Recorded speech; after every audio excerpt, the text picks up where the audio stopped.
it was just chaos. I just remember like every now and then someone would be like, contact left 300 meters, and everybody would swivel their guns to that side and pop, pop, pop, pop, pop, pop. Okay, hey everyone, my name is Vince. I am a Purple Heart veteran, and this is my story on how I received the Purple Heart. I gotta put a little asterisk in this.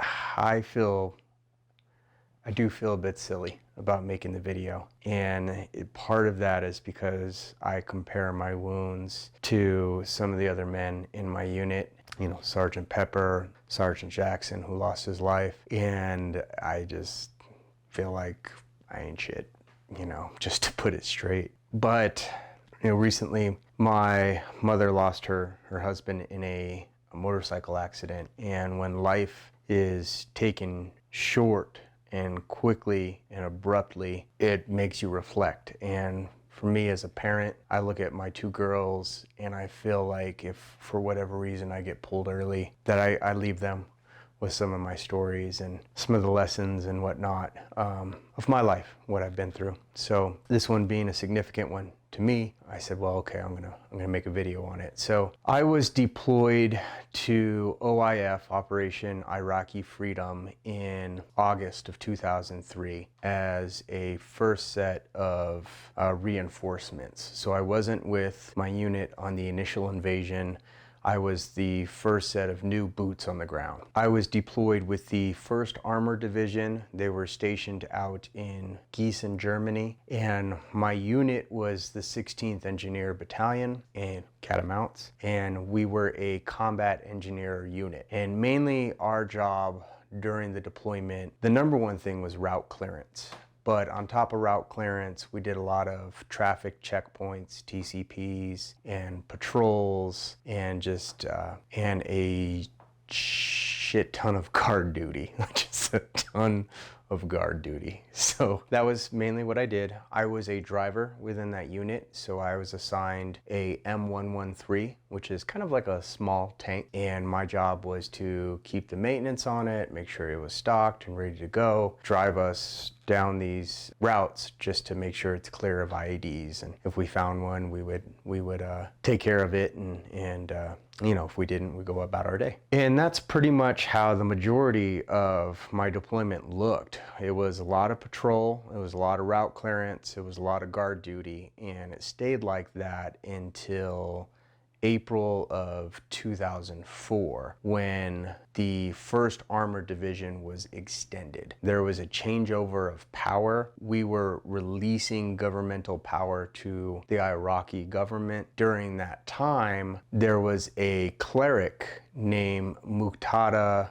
al-Sadr. He had this uprising. Basically, he declared jihad on the US Army, or the coalition forces, because it was more than just the US Army. He declared jihad on the coalition forces because we canceled his newspaper. Anyways, so his army, the Mahdi army, they were just setting up shop in all these little cities, Bakra, Karbala, Fallujah, Mosul. And during that time, they were like occupying police stations and just raising hell. We got assigned to go down to Karbala, which is, if you're not familiar with this very holy city, very Shiite city in Baghdad.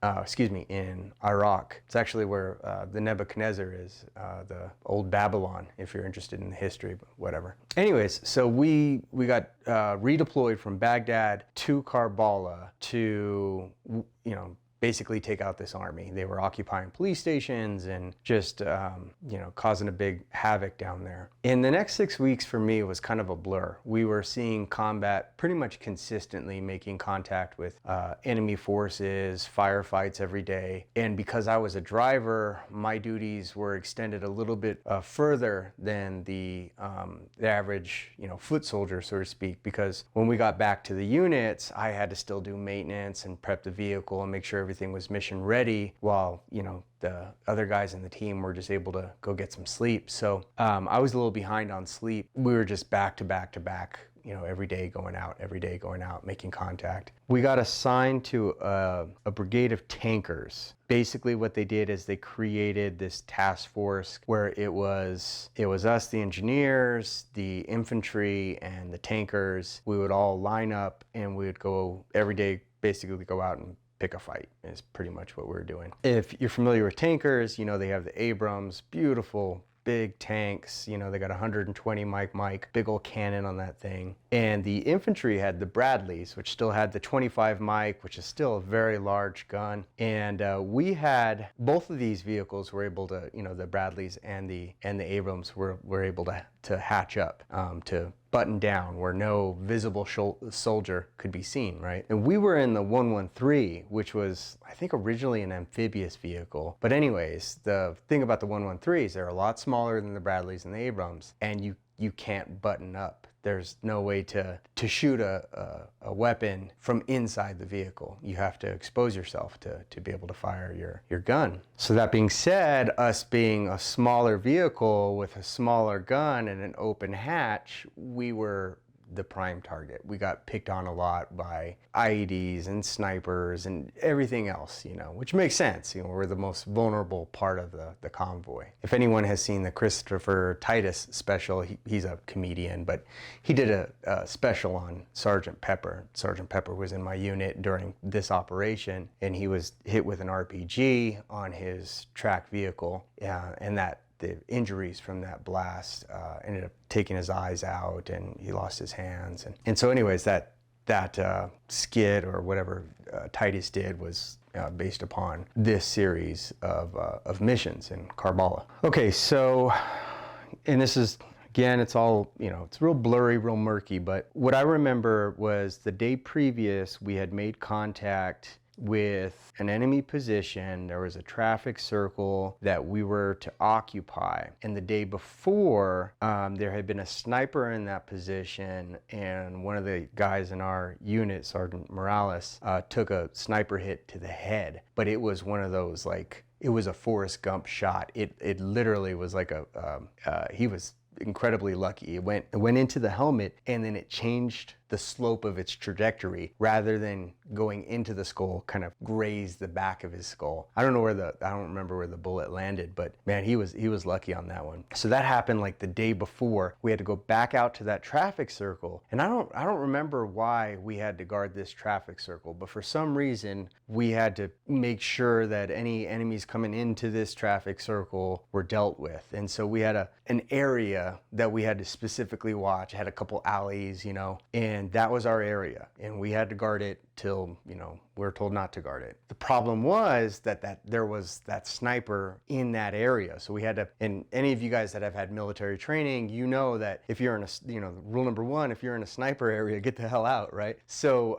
but we couldn't do that because of, you know, we had to hold this line, this guard duty. So we're sitting there in this traffic circle holding guard duty, and I seem to remember we were there for maybe 6-8 hours, something like that. And the whole time we're just taking rounds from this sniper. It's not like consistently, right? Because he doesn't want to give away his position. But, you know, every now and then you would hear like a little zoop, bing, and sniper round would come chiseling down, barreling down to our position. So what I remember is, so I was a driver, so I was in my driver's hatch, and my TC, tank commander, he was the guy that had to man the 50 cal. The poor guy, he was, you know, when you open up the hatch, it's made out of steel, you know, I don't know how thick it is, but it's made out of steel, it can take rounds.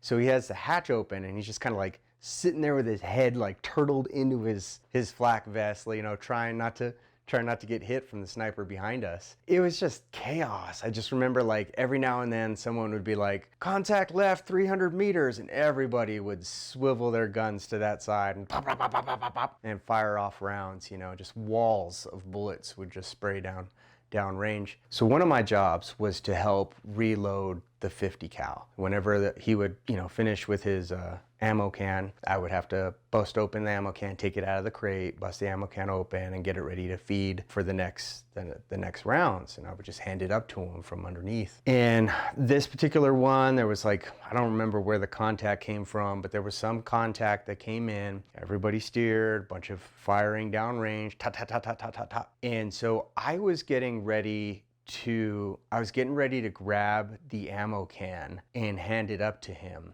And he had finished firing, and I had reached down, and I remember it so clear. I hear this like zip twing, and I reached down, and I had thought that one of his shells had fallen down my flak vest, because I just felt this burning in my back, right? Right, like Forrest Gump, something bit me, something burned me. So I'd reach down to grab the ammo can, zip twing, and then just burning. And so I reached back into my flak vest to pull out the round. There was no round. When I pulled my hand out, it was full of blood. And that's when kind of the realization hit me, like, oh shit, I've been hit with something, So I radio to my TC, hey, I've been hit, but I'm okay. And he radios for the medic. And I don't know why I didn't get a demotion for this. I should have. But I jumped on the radio and I canceled the medic. And because, we're in a sniper zone, the medic would have to get out, go from his vehicle to my vehicle, which put him in danger. And to me, I felt like I could control the bleeding, but I was a private and I was an idiot. And so, of course, the tank commander, overruled me, and the medic came. Yeah, and I remember before the medic got there, just the training kicked in. I popped my gauze, opened up my gauze, stuck it in, and was working on wrapping up my hand. What had happened is the sniper round came down into my driver's hatch. The round fractured off the hatch and just turned into shrapnel. So I was down kind of like this when that happened, and my hand, I don't remember how it was both of my hands. My hands were like somewhere around, chest level. And so they took a bunch of shrapnel, and I had a bunch of shrapnel like in the back of my neck and all the way down into my flak vest. And it kind of went up my neck into the back of my head. So I was doing everything I could to control the bleeding, but also at the same time, I'm like, well, we got to reload the 50 cal. So, here I am trying to get rounds back up to the sergeant while wrapping gauze and stuff. Anyways, the medic gets in, and poor Doc, he was like, just so shaken up. I just remember him like, and but he did a great job. He wrapped me up, and I was still able to use my hands. I still had to drive. I still had to reload. So I still need to be combat effective. And so he wraps me up, goes back to his vehicle, and we finished the day off there. And we went back to base afterwards, because our base wasn't in the battlefield. It was located outside the city. So we went back to the base. I finished up with the track, make sure I reload everything, make sure we restocked for the next mission. And then I go into the dock, the medical tent, to get looked at. And, they go in and they dig out what they could and, stitch me up pretty good. And I remember my lieutenant came in at that point, and he's asked me what happened, and I was like, well, okay, LT, this is what happened. I kind of break it down. He goes, oh, okay, all right, sounds good, got it. And then he left, and Purple Heart wasn't even on my radar. I didn't even think about it until the award came in. I remember the award came in. We did afterwards. We finished our combat tour. The unit did great. We didn't lose anybody. Thank goodness we didn't lose anybody. And we redeployed, wrapped it up, and finally, I think it was like maybe 2 months later, they pulled us out of there. We had a bunch of other missions. Maybe I'll cover those at a different time. But once we got back to Germany, they had an award ceremony, and they gave me an ARCOM, which is a Army Commendation Medal, Purple Heart, and I got it then. And so, so that's the story on how I received my Purple Heart. Really, it's just, flesh wound. I've been pretty fortunate that it didn't cause me any significant injury or disability. I know there's guys out there, lost arms, lost legs, men that lost their lives, so all full credit to those men and women that served and gave those sacrifices. Anyhow, okay, I'm gonna wrap it up here. There's my story.